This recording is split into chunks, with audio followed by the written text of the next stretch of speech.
ආයිබෝවන් සුබ දවසක් මගේ යාළුවන්ට. අද 2026 ජනවාරි 1 වෙනිදා. ඉතින් මම මගේ ආදරණීය යාළුවෝ හැමෝටම ප්‍රාර්ථනා කරනවා ඕගොල්ලෝ හිතන පතන සියලුම යහපත් දේවල් ඉෂ්ට සිද්ධ වෙන සුබම සුබ නව වසරක් වෙන්න කියලා. 2025දී පුද්ගලයෙක් හැටියට එහෙමත් නැත්නම් රටක් විදිහට කොහොම හරි විදිහකට වෙච්ච අමිහිරි සිදුවීම් ඔක්කොම අපි 2025 එහෙමම තියලා අදින් පටන් ගන්න මේ 2026 අවුරුද්ද සුබවාදීව හරිම ලස්සනට පටන් ගමු. ඒ වගේම මට ගොඩාක් විශ්වාසයි 2026 අපි හැමෝටම සුබම සුබ වෙයි කියලා. වෙනදා වගේම හැම සුබ දවසකටම මං ඉස්සෙල්ලාම ඉස්සර කරගන්න මල්නේ. ඉතින් මං ඊයේ ගිහිල්ලා මල් ටිකක් අරන් ආවා. හැබැයි මල් නම් ටිකක් මිල වැඩි. ඉතින් පුළුවන් විදියට මල් චුට්ටක් එකතු කරගෙන ආවා. අද උදෙන්ම මේ වගේ ලස්සන මල් පොකුරක් හදාගන්න. දැන් වෙලාව කොහොමත් 4:45ට 5ට විතර ඇති. ඉතින් කිචන් එකේ මහ ලොකු එළියක් නැහැ. ඔයාලට මේවා ලස්සනට පේනවද දන්නෙත් නැහැ. වෙනදට මං හැම අවුරුද්දකම වගේ කරේ 31 වෙනිදා රෑ 12ට කිරි උතුරපු එක. ඒත් මේ පාර මං අර පොඩි ආටිකල් එකක් දැක්කා. ඒක මං ඔයාලත් එක්කත් බෙදාගත්තා. ඉතින් ඒකේ තිබුණා 6:28ට කිරි උතුරන්න සුබයි කියලා. ඉතින් මට හිතුණා රෑ මැද්ද නැගිටගෙන ඉන්නවට වඩා 6:28ට කිරි උතුරනවායි කියලා මේ පාර අලුත් විදිහට. ඉතින් හැමෝම මං හිතන්නේ මගේ අහල පහල අය නිදි. මොකද ඊයේ රෑ වෙනකන් ඒගොල්ලෝ ඇහැරගෙන හිටියා මට ඇහුණා. හැබැයි මම ඊයේ රෑ හොඳට නිදාගත්තා. ඉතින් අද උදේ මං හිතන්නේ මේ ගෙවල් 7-8ටම මං විතරද මන්ද ඇහැරලා ඉන්නේ.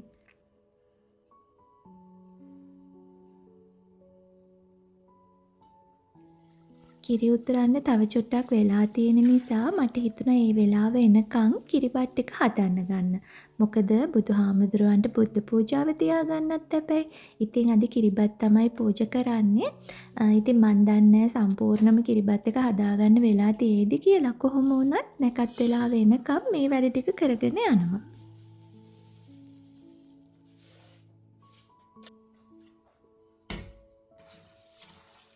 ඊයේ මැටි මල් පෝච්චියකට පොඩි සිදුරක් හදන්න ගිහිල්ලා මගේ වම් අතේ මේ ඇඟිල්ල කැපුණා. ඉතින් ප්ලාස්ටර් එකක් ගහලා තියෙන්නේ. මගේ යාළුවෝ මේ දවස් ටිකේ මොකද කරේ? ගෙවල් දොරවල් අස් කරන්නේ නැති, අවුරුද්දට ලෑස්ති වෙන්නේ නැති නේද? ඉතින් නන්දුත් ආවා. නන්දු ඇවිල්ලා ගෙදර ඔක්කොම අස්පස් කරලා දුන්නා. මට ඇත්තටම මේ එදා වීඩියෝ එකක් කරන්න හිතාගෙන මම පොඩ්ඩක් වීඩියෝ කරගත්තා. ඒ වුණාට ඉතින් මගදී වීඩියෝ කරන වැඩේ අමතක වුණා. දන්නවනේ ඉතින් අපි දෙන්න එකතු වුණාම. ඉතින් අනේ නන්දු ඇවිල්ලා මුළු ගෙදරම අස් කරලා අපි ඊට පස්සේ මේ ගේ හොදලා මුළු එළිය ඔක්කොම අස්පස් කරා. ඊට පස්සේ මං හවස නන්දුව ගිහින් දාලා ආවා. ඉතින් හරි ලස්සන දවසක් වුණා නන්දු ආපු එක. ඒ වගේම මම මේ දවස් ටිකේ වීඩියෝ ගෙනාව නැති වුණාට නිකන් හිටියේ නෑ ගොඩක් වැඩ කරගත්තා.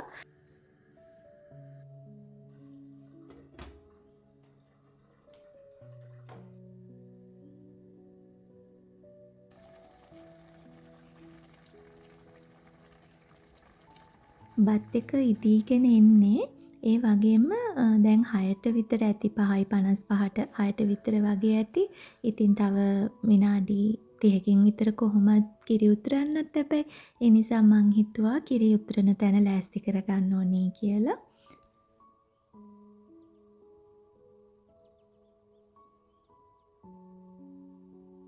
අපි මේ කිරි උතුරන වැඩේ ඉතින් ඒ කාලේ ඉඳන්ම කරනවානේ. මාත් එක්ක වීඩියෝ වලට මුලින් ඉඳන්ම එකතු වෙලා ඉන්න යාළුවෝ නම් දන්නවා ඇති. ඒ වගේම සමහර යාළුවෝ මට ෆොටෝස් දාලා මෙසේජ් කරලා තිබුණා අක්කගේ වීඩියෝ බලලා මේ වගේ ලස්සනට කිරි උතුරන්න පුරුදු වුණා කියලා. ඉතින් මට ඒව දකිද්දී නම් ඉහවහ යනවා සතුට. කෙහෙල් කොලයක් තියලා වටේට ලස්සනට බුලත් කොළ තියලා 4 වරන්දේ හාමුදුරුවන්ට 4 පැත්තෙන් පහන් 4ක් පත්තු කරලා ඉතින් ලස්සනට කිරි උතුරව ගන්න තමයි ඉතින් හදන්නේ වෙනදා වගේම.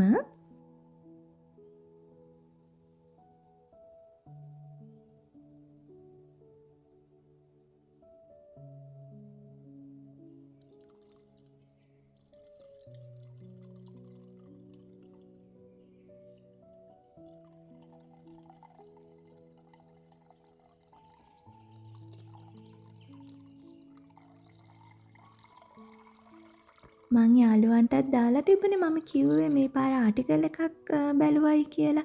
ඉතින් ඒකේ තිබුණා හාල් ටිකකුයි කහපෙති ටිකකුයි කාසියකුත් දාන්න කියලා. ඉතින් කහපෙති නම් තිබුණේ නැහැ නිසා මං කහ කුඩු චුට්ටක් දාගත්තා.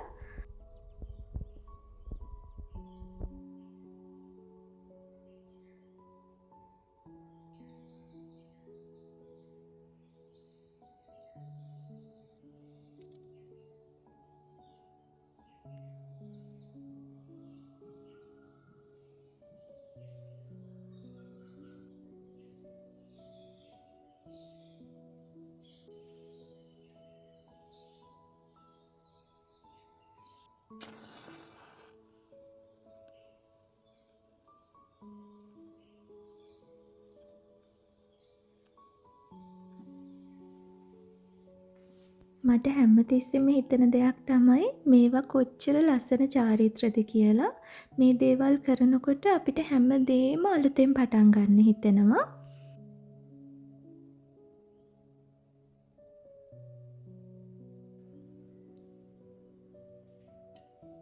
ඔන්න ඉතින් කිරි ඉතිරෙනවා. මං නම් හිතන්නේ මට විතරක් නෙමෙයි මේ මුළු ලෝකෙටම කිරි ඉතිරෙන්න ඕනේ කියලා.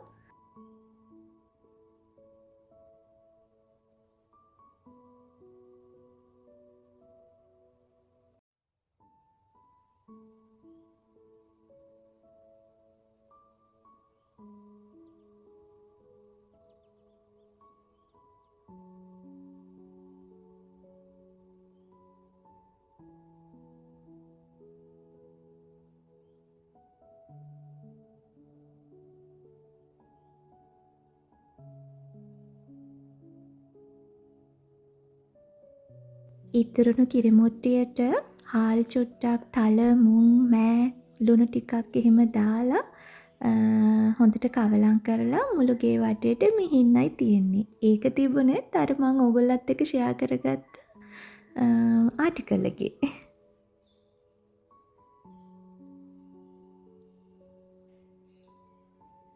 ඔන්න දැන් නම් හොඳට ඉර පායලා.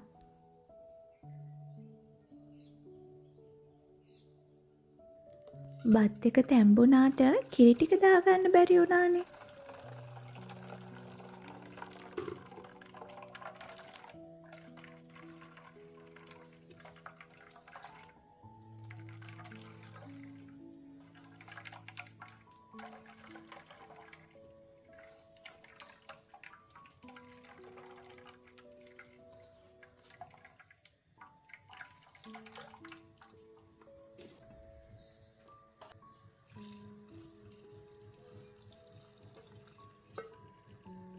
කිරිබතට ලෝභ නැතුව මදි නොකියන්න කිරි දාන්න ඕනේ.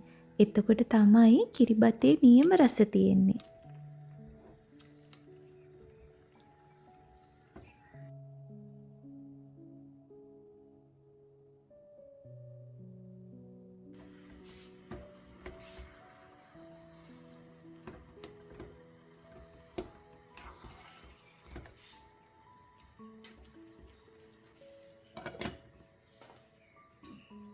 එහෙනම් දැන් අපි 2026 අවුරුද්දේ ඉස්සෙල්ලාම හාහා පුරා කියලා අපේ බුද්ධ පූජාව පූජා කරගමු.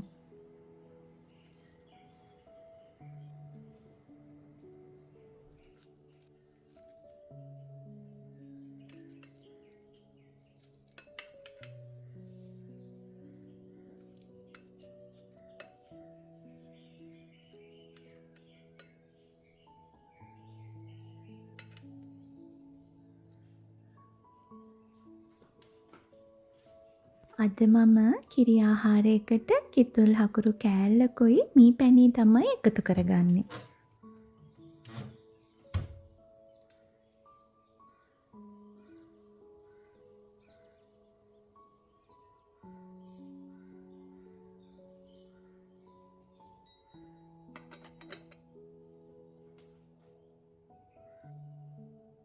ගිලන්පසයි, පිරිසිදු පැන් පාත්‍රයකුයි, මල් ටිකයි. ඉතින් මේ ටික තමයි බුද්ධ පූජාවට පූජා කරගන්නේ. අපි එහෙනම් 2026 අවුරුද්දේ බුද්ධ පූජාව පවත්වලා ඉමු.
ඊළඟට මටත් කිරිබත් චුට්ටක් තියාගෙන ඉතුරු කිරිබත් ටිකට ගිතෙල් දාලා හැමදාම වගේ හැම අවුරුද්දෙම වගේ අපි කුරුල්ලන්ට ගිතෙල් කිරිබත් දෙමු. ඉතින් කුරුල්ලෝ ගොඩාක් ආසයි සාමාන්‍ය කිරිබත් කනවට වඩා ගිතෙල් ටිකක් අවලං කරලා දුන්නම විශේෂයෙන්ම කපුටෝ එහෙම එයාලගේ දැන් කපුටන්ට තියෙන ප්‍රශ්නයක්ලුනේ බඩගිනි ඉවර වෙන්නේ නැති එක. ඇත්ත ඒක අර කපුටු කොච්චරනම් කනවද ඒත් ඒගොල්ලන්ට බඩගිනි ඉවර වෙන්නේ නැහැලු. හැබැයි ගිතෙල් තියෙද්දි ගිතෙල් කෑවහම ඒගොල්ලන්ගේ බඩගින්න නිවෙනවලු. ඒකයි අර ඉස්සර ගිතෙල් පාන්තිර දාලා කිරිබත් දීලා තියෙන්නේ. ඉතින් ඒක හොඳ නැහැ. ඒක සතුන්ට කරදරයක්, සත්තු මැරෙනවා එහෙම කියලා තිබුණ හින්දා මම දැන් පාන්තිර දාන්නේ නැහැ. ඒ වුණාට තාමත් එහෙම කරන අය ඉන්නවා. මොකද ඒ ගිතෙල් පාන්තිරේ බඩේ තියෙනකම්ම ඒගොල්ලන්ට බඩගිනි වෙන්නේ නැහැලු. මොකද කපුටෝ හරීම ගින්දරකින්ලු ඉන්නේ බඩගින්න නිසා. ඒගොල්ලන්ට ඉවර වෙන්නේ නැති බඩගින්න නිසා. ඉතින් කොහොම වුණත් මට අර ඒක කිව්වට පස්සේ බයයි. ඒ නිසා මං ගිතෙල් දාලා පාන්තිර දාන්න නැතුව තමයි කපුටන්ට කන්න දෙන්නේ. ඉතින් කපුට විතරක් නෙමෙයි හැම කුරුල්ලෙක්ම වගේ මෙහෙම එළගිතෙල් මිශ්‍ර කරලා දෙන කිරිබත් කන්න හරි ආසයි. මම ඔයගලන්ට අද ඒක පෙන්නන්නම්කෝ.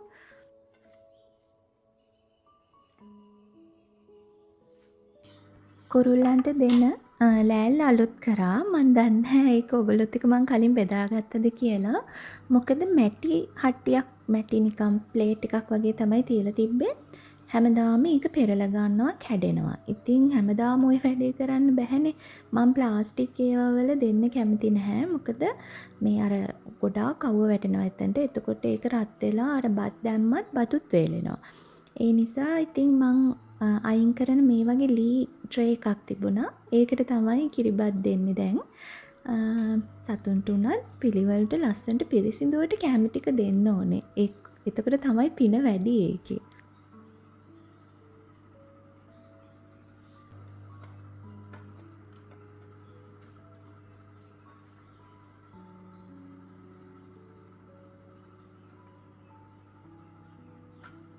කිරිබත් එක්ක කෙසෙල් ගෙඩියකුත් කඩලා දැම්මා. පවුනේ ඒගොල්ලෝ එතකොට කෙසෙලුත් කනවා.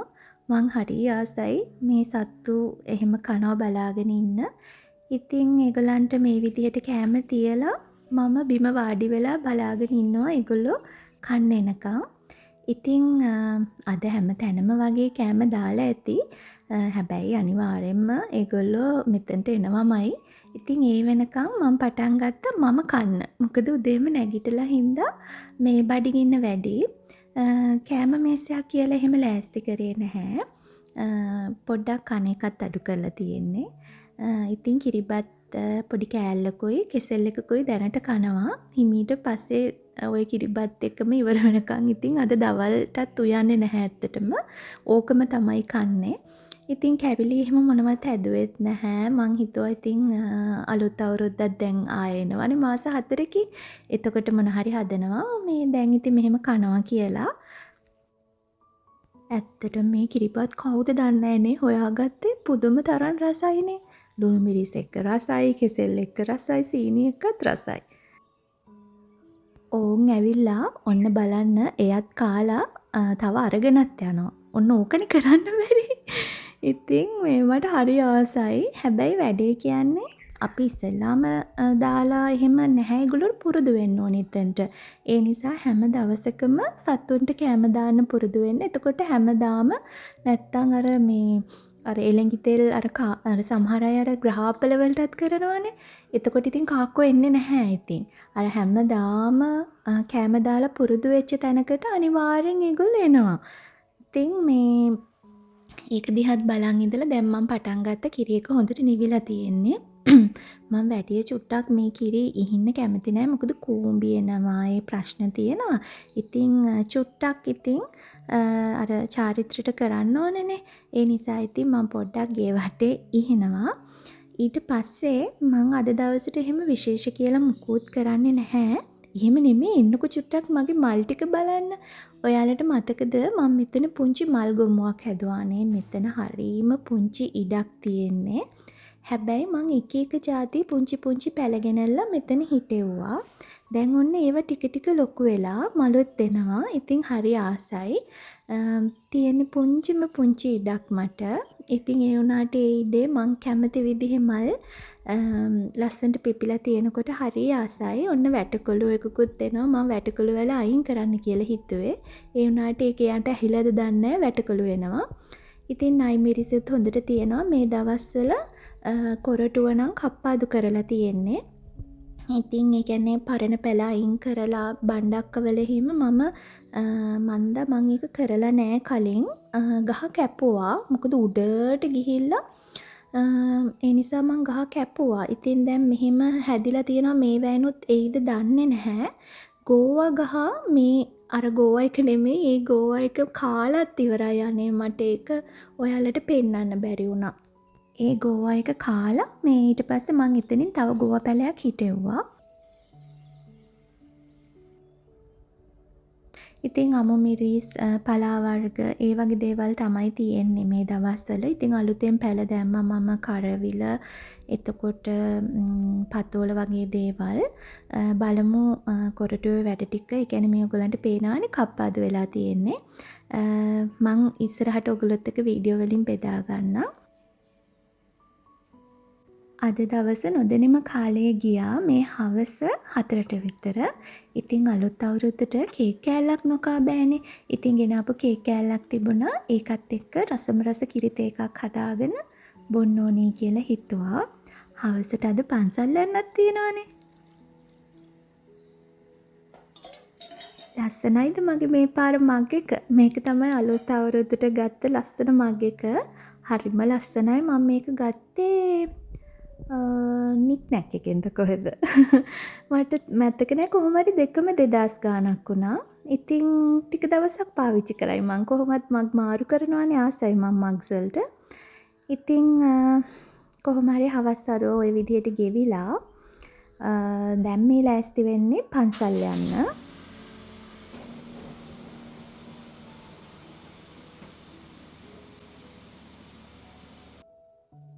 ජීවිතේ නිකන් කතාවක් වගේ. දැනට අවුරුදු 12කට කලින් නිතරම ඒ කියන්නේ දිනපතාම ගිය පන්සලකට අවුරුදු 12කට පස්සේ මම මේ යන පළවෙනි වතාව. ඉතින් බෝධීන් වහන්සේ හිතයටත් වඩා ගොඩාක් ලොකු වෙලා ඒ වගේම තිබ්බ සැනසෙල්ල ඒ විදිහටම පන්සලේ තියෙනවා. මේ මාකොළ ගලේ පන්සල. ඉතින් අවුරුදු 12කට පස්සේ මම ඉස්සෙල්ලාම පන්සලට ආපු දවස මට ඉතින් හරි සතුටුයි අද. ඒ වගේම හිතට මොකද්දෝ මන්ද දුකකුත් දැනුණා. ගෙදර ඇවිල්ලා අලුත් අවුරුද්දේ මහා ගිනිකිලි සංදර්ශනය. එහෙනම් ගිනිකිලි සංදර්ශනයෙන් පස්සේ මම මේකම යනවා. ඒකම ඉක්මනටම ආයෙ එනවා. ඉතින් ආයෙත් මම මගේ යාළුවන්ට සුබ පතනවා. 2026 සුබම සුබ වෙන්න ඕනේ මගේ යාළුවෝ හැමෝටම.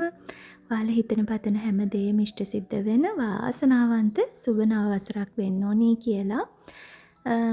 හැම වෙලාවෙම වීඩියෝ පුරුදු විදිහට ඒ කියන්නේ පොරොන්දු වෙච්ච විදිහට ගේන්න ගොඩාක් උත්සාහ කරනවා. අපි බලමු ඒක හරියයිද කියලා. එහෙනම් සඳුදායේ මං එනකම් මගේ යාළුවා හැමෝම සතුටෙන් පරිස්සමින් ඉන්න ඕනේ.